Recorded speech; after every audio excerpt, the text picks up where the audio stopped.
né? Ou seja, a nossa mente tem muito poder sobre nós. E eu acho que a gente tem que entender exatamente como nós somos, para a gente perceber como nós temos que combater as emoções menores que a gente percebe em nós, né? Porque as emoções são energias diferentes que se manifestam em vibrações. Nós somos isso aqui, uma massa de energia chamada espírito. Como nós temos uma evolução pequena e, portanto, a nossa energia não é grande coisa, nós estamos confinados dentro de uma capa fluidoplástica chamada perispírito ou corpo astral. E quando nós estamos encarnados, nós geramos, esse perispírito gera um corpo físico à sua imagem e semelhança. É assim que nós todos aqui neste momento estamos. Então surge lá no espírito uma emoção qualquer. Essa energia, essa vibração, como nós estamos encarnados, ela vai para a mente que fica no perispírito e dele vem para o corpo físico e se materializa aqui na terceira dimensão. Por exemplo, rir, chorar, cantar, ouvir, ficar com raiva, tá? Como é que funciona isso a nível energético? E claro, quando a gente está encarnado, a nível químico. As emoções são formadas por 3 componentes. Tem o componente fisiológico, que são neurotransmissores, são humores cerebrais que determinam, quer dizer, eles são sintetizados a partir da energia vibracional que vem do espírito, passa para o perispírito, se materializa no corpo físico. Tem o componente social, a interpretação do outro. O fato de vocês rirem quando eu falo me mostra que eu estou num caminho mais ou menos bom, então eu vou seguir nesse caminho. Se vocês ficassem dormindo, eu já dei palestra com metade do povo dormindo. Aí eu percebi que o microfone estava desligado. Porque até aquele momento de eu perceber que estava desligado, eu falei, meu Deus, é a pior palestra que eu já dei na minha vida. Eu já estava pedindo perdão para os mentores e tal, né? Mas a resposta, o feedback, move o que nós somos. Vocês já perceberam? Você está numa situação social, né? E aí tem alguém que olha para você. Você olha também, dependendo da postura da pessoa, esse olhar se prolonga ou se interrompe. Você está conversando com alguém, a pessoa cruza os braços, você dá um passo para trás. Isso é instintivo. A gente reage à postura do outro, né? E tem o componente cognitivo, que é o modo como nós percebemos e interpretamos a energia do entorno. Já aconteceu de vocês entrarem num determinado lugar e vocês sentirem uma energia antagônica? Vocês abreviam o tempo de vocês ficarem lá, vocês modificam, vocês entram em alerta imediatamente. Vocês podem sentir enjoo de estômago, arrepio, dor de cabeça, começa a abrir boca, dá uma sonolência, um peso nos olhos, não é assim? Mas quando vocês entram num ambiente onde a energia é boa, você sente como se expandisse, vocês têm vontade de ficar ali, têm vontade de trocar energia, têm vontade de conversar. Isso é um componente que nós todos fazemos o tempo inteiro. Então, esse tripé, reação fisiológica, social e cognitiva, é que são a materialização das nossas emoções, né? A nossa mente está no perispírito, o cérebro está no corpo físico, e o cérebro é formado ipsis literis pela mente, né? Ela tem 3 partes, né? A primeira parte é o cérebro primitivo ou reptiliano, que é a massa branca, aquela parte nossa mais antiga relacionada estritamente à sobrevivência do nosso corpo físico. É ali que estão todas as funções do nosso corpo, coisa que a gente vem desenvolvendo desde o momento em que a gente virou reino animal, né?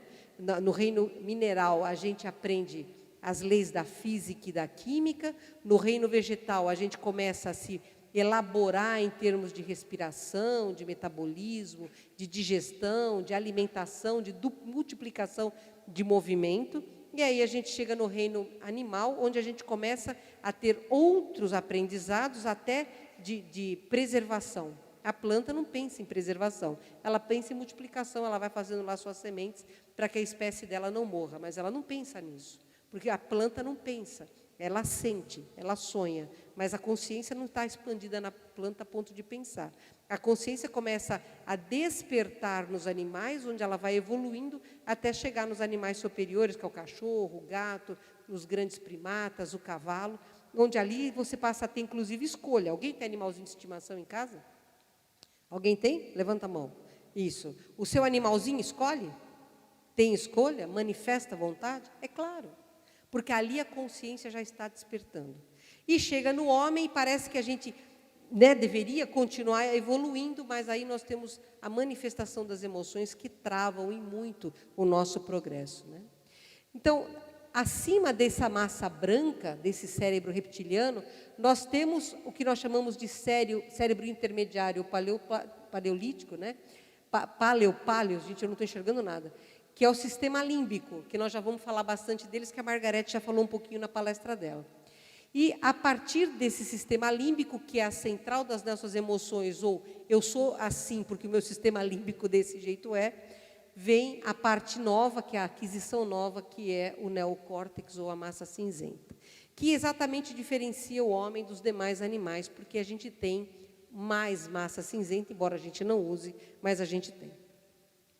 Esse sistema límbico, ele é composto por uma série de estruturas extraordinariamente bem desenvolvidas, muito bem planejadas, né? Onde se destaca a amígdala, o hipocampo, né? Os núcleos, onde você tem ali a memória emocional, a memória temporoespacial e a síntese dos neurotransmissores, as substâncias que vão fazer com que a gente reaja, quer dizer, a emoção que eu, espírito, sinta, que eu estou sentindo, no corpo físico vira um elemento químico, e esse elemento químico promove em meu corpo alterações. E é aí que mora o problema, pessoal, porque se promove alterações, pode me levar à saúde ou à doença, pode me levar à felicidade ou à infelicidade. E são estas substâncias químicas, são estas emoções que fazem com que nós estejamos presos aqui neste planeta de expiação e provas, que é um hospício, né? Numa boa vontade se chama de escola, mas a bem da verdade isso aqui é um hospício. Vocês lembram do olho de Horus? Os egípcios desenharam exatamente o sistema límbico. Veja, os egípcios sabiam da existência do sistema límbico. Como? É uma outra questão. Nesse sistema límbico, nós temos a glândula pineal, que é o principal órgão anímico do corpo humano. O que é o órgão anímico? É aquele que comunica a terceira dimensão com a quarta dimensão. A glândula pineal tem N funções, todas elas essenciais. Há anos atrás, na época que eu fiz a faculdade de medicina, eles achavam que ela só produzia melatonina, que era o pigmento que dá coloração para a pele. Hoje a gente sabe que ela está envolvida com o sistema de regulação do sono, da fome e da saciedade, da vontade sexual, da libido, etc. E o Sérgio Felipe, numa pesquisa inovadora lá em São Paulo, com outros pesquisadores do mundo, descobriu que a pineal da gente tem cristais de apatita, que é o mineralzinho. E esses cristais são mais volumosos em pessoas que têm mediunidade ostensiva. E o que a gente sabe, por estudos que a gente faz com os extraterrestres, é que cada um de nós tem uma mandala pessoal, um arranjo pessoal desses cristais de apatita. Não existem dois seres com o mesmo número e com arranjo especial que esses cristais de apatita são. Para que servem esses cristais de apatita? Assim como o chip do nosso celular, é para a gente receber as ondas que são compatíveis e similares a nós, e se você tem mediunidade ostensiva, para que estas ondas se transformem em uma comunicação mediúnica e você possa trabalhar e auxiliar a você mesmo e aos seus irmãos, né? Dentro de nós, por que eu estou falando tudo isso? Para vocês entenderem como a nossa mente é que regulariza todo esse trabalho. Nós temos dentro de nós um arquivo acástico chamado DNA. Tudo o que a gente foi, tudo o que a gente fez, tudo o que a gente aprendeu, de bom e de ruim, está escrito no nosso DNA. Então, quando a gente está no plano espiritual, que a gente quer nascer, quer reencarnar, o DNA que vai se manifestar aqui na Terra, nessa atual encarnação, que faz com que a Margarete tenha a voz primorosa que tem, e o Neymar tenha o controle motor que tem, né? Essas coisas são desenhadas geneticamente para que você possa cumprir a missão que você se programou, para você possa cumprir a sua programação existencial. Mas isso não quer dizer que tudo que você fez antes esteja jogado fora, esteja esquecido. Está lá, adormecido, inativado. Muitas vezes ativado em determinados horários, em determinados momentos da sua vida, gerando aquelas doenças que você se compromete a ter, porque você, quando está no plano espiritual, a gente tem uma perda muito grande de noção do próprio tamanho. Você tinha essa noção? Você está lá no plano espiritual e você quer renascer, porque aqui na Terra é mais rápido a evolução, você desenvolve melhor, você consegue ser mais rápido no seu prosseguimento da rota evolutiva. Então, você fala para o seu, eu quero nascer, eu quero nascer, eu quero nascer. O seu tutor kármico pega e fala para você, então tudo bem, escreve o que você quer fazer. Você fica meses escrevendo e entrega para ele 8.000 folhas rigorosamente bem feitas. Ele olha para aquilo e fala, nossa, tudo isso? Você fala, sim, tudo isso. Ele pega, depois de um mês, ele te devolve das 8.000 folhas 200. Você já pega um choque, você, como assim? E o resto, né? Aí você fala, bom, tudo bem, eu vou comer essas 200, fazer o quê, né? Um pequeno parte, eu poderia fazer muito mais, mas tudo bem. Ele fala, então agora vamos apresentar isso para os responsáveis pela reencarnação, porque nada acontece que não gere consequências, tudo que acontece gera consequências. Então, o nascimento de uma pessoa altera todo o planeta. E então, aquelas 200 páginas vão para o Instituto de Reencarnação, que uma semana depois você devolve 20 páginas, das 8.000 iniciais que você tinha desenhado. E quando você nasce e começam os problemas da vida de vir, você acha que aquilo é um absurdo. Como que você está passando por tantas coisas e você não merecia passar por aquilo? E você queria passar por 8.000 páginas. E as 20.000 já são um problema para você. Esse arquivo acástico que nós temos está escrito aqui no nosso cromossomo, que desenroladinho tem a estrutura do DNA, que foi traduzida aí para a gente por 2 gênios científicos maravilhosos, né? E nós vamos falar da epigenética, que é uma ciência nova, ela vem de 1990, que passou a estudar o DNA de uma forma muito mais profunda e criteriosa. Porque o DNA dava para você uma determinação genética, é aquele ponto. E a epigenética vem falar para você, pode ser aquilo e pode não ser. Ela alterou muito a visão que nós temos hoje sobre o nosso próprio DNA. Porque você veja, o mesmo gene é a lagarta, o mesmo gene é a crisálida e o mesmo gene é a borboleta. É o mesmo gene que em diferentes estágios da nossa vida se manifesta de uma forma diferente. Entenderam? Isso é epigenética. E a epigenética, ela fala muito, a genética fala em mutação, a epigenética fala em alteração. E essa é que é a verdade, não existe mutação. A mutação é salto quântico. É você passar do reino vegetal para o reino animal, do reino animal para o reino nominal. Isso é uma mutação. Mas o que acontece ao longo da nossa manifestação em determinado reino, isso é alteração. E a epigenética diz que a gente tem genes ativos e genes inativos. E a nossa vida é exatamente isso, a manifestação dessa atividade ou desatividade. Voltando lá para a energia dos sentimentos. Então, você tem o espírito, que você tem uma energia lá amarela chamada inveja. Ok? Eu olhei para escutei a Margarete cantando, e eu tenho profunda admiração por ela, mas digamos que eu quisesse ter a voz dela, e eu vou cantar nessa Dorma, não vou fazer isso, porque seria assim um crime capital fazer com vocês. Mas a minha inveja está lá no espírito. Ela se manifesta imediatamente no perispírito como uma onda de energia. E segue para o corpo físico, provocando no corpo físico uma alteração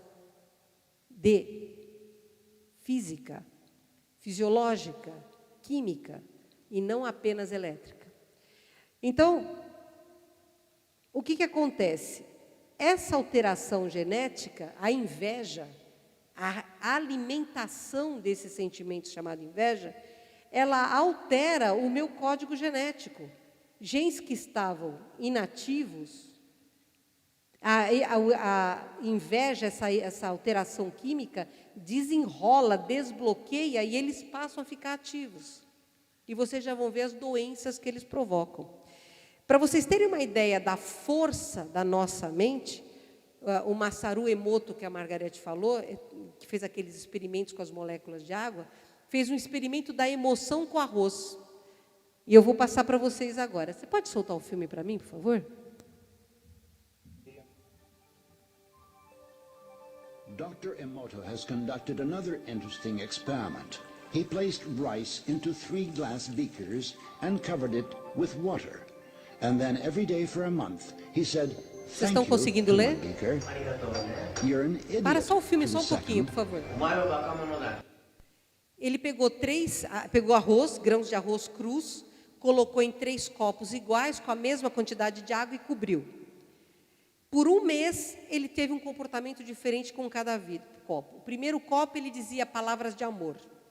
O segundo copo ele xingava, você é burro, você é estúpido, você é feio. E o terceiro copo ele ignorava. Então agora vocês não precisam ler, mas vocês vão entender o experimento. Pode soltar, por favor.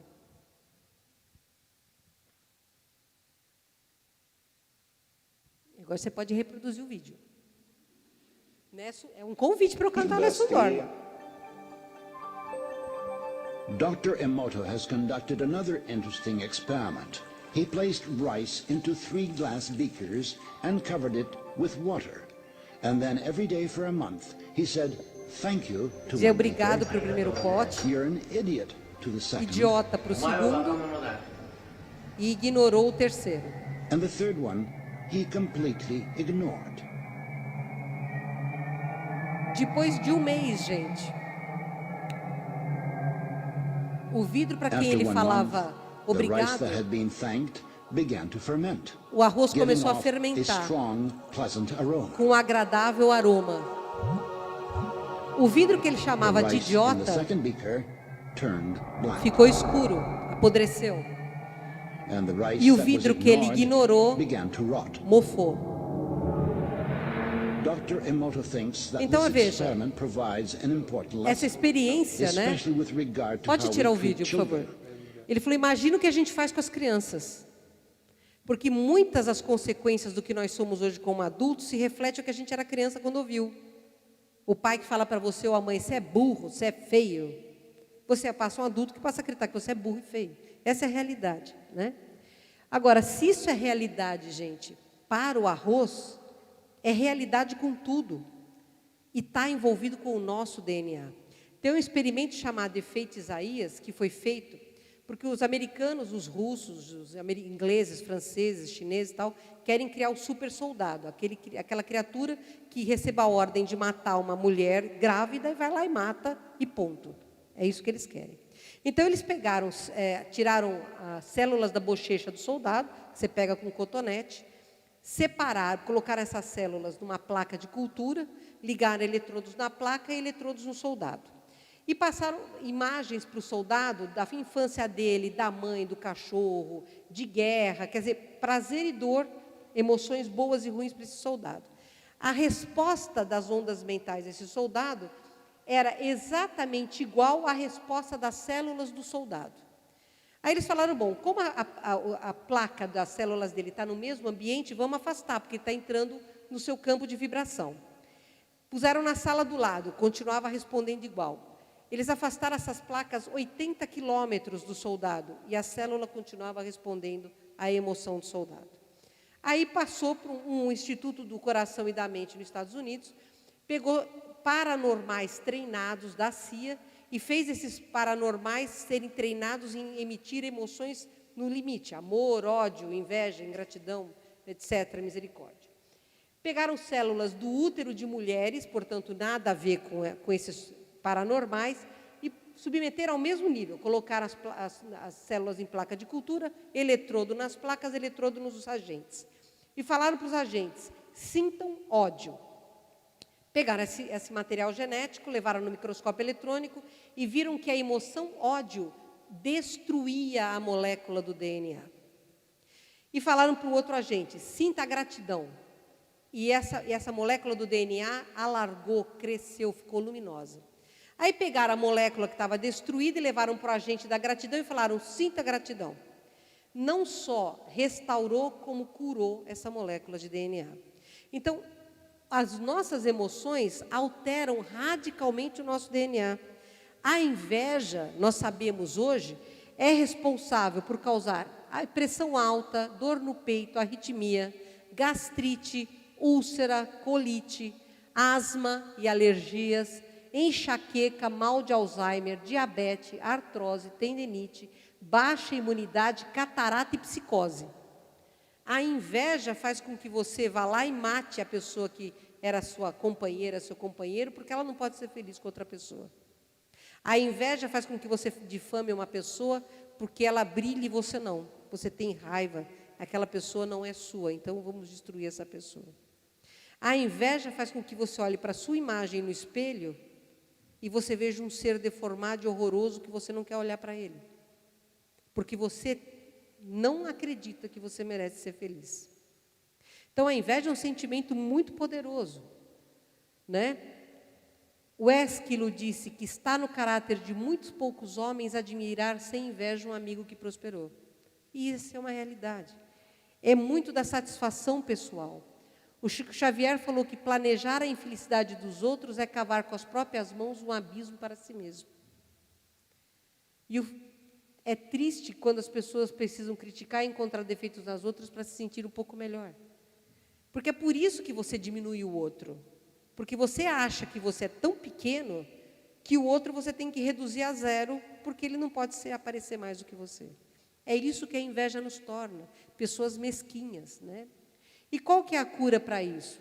Francisco de Assis falou: enche de felicidade aquele que vê sem inveja a felicidade dos outros.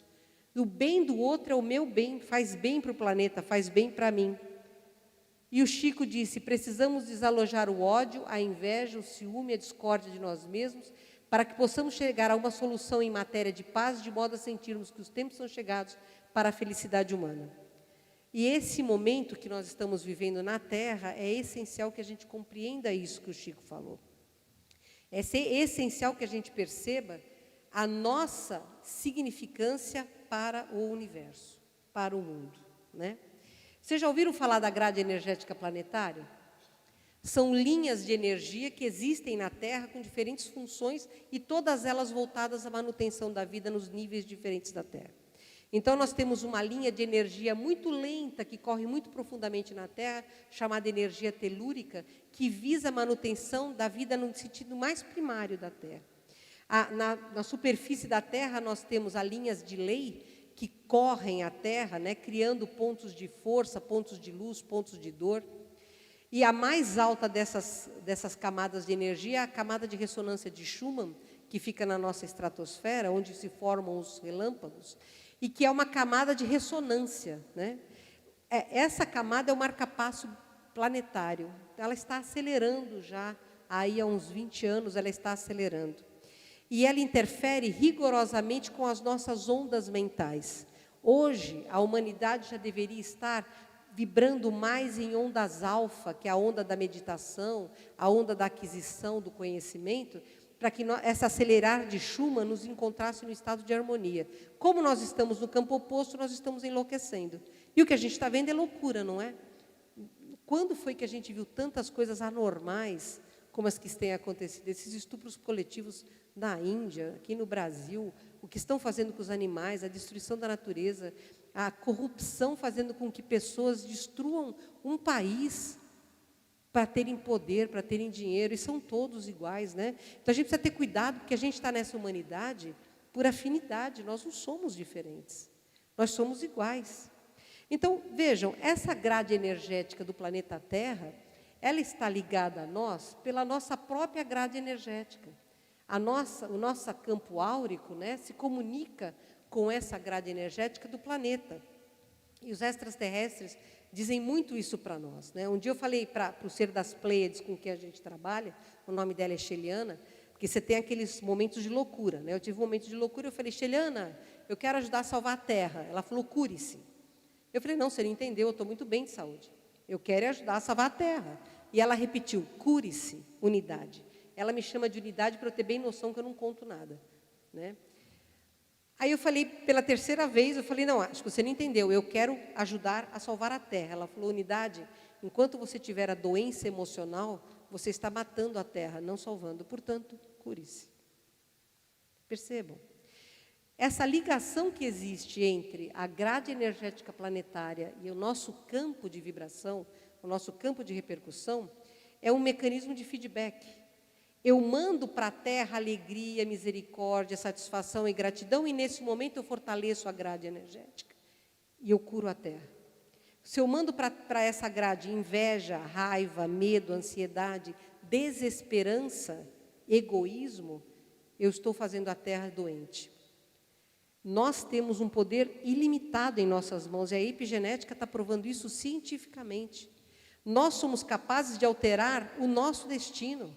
Se eu nasci com a predestinação de ter câncer e eu mudar quem eu sou, eu tiver mais gratidão e misericórdia e sentir alegria por tudo que me é dado e por tudo que eu conquisto, eu impeço esse câncer de se manifestar em mim.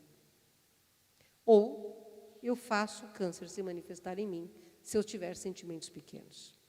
Então, é preciso que nós mudemos a nossa forma de olhar a vida e deixemos de olhar de uma forma pequena, trocando isso por uma forma mais fraterna, mais ampla.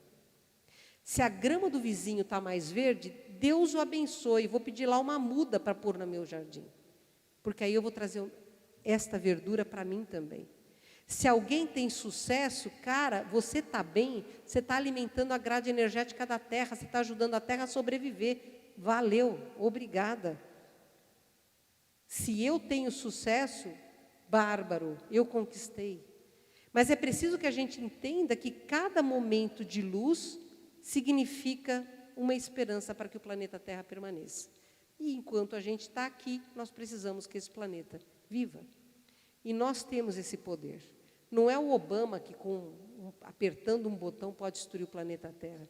O poder dele para o planeta é igual ao meu poder, ao poder de cada um de nós. Então, se nós compreendermos isto, nós poderemos mudar o destino. E, em vez de termos uma transição de dor, de agonia, de desespero, esta transição planetária pode ser mansa, pode ser suave, e nós todos nos beneficiarmos disso. Então, a inveja faz com que a gente caminhe no sentido da catástrofe pessoal. Porque tem muitas pessoas que me escrevem, vai ter tsunami, vai ter terremoto.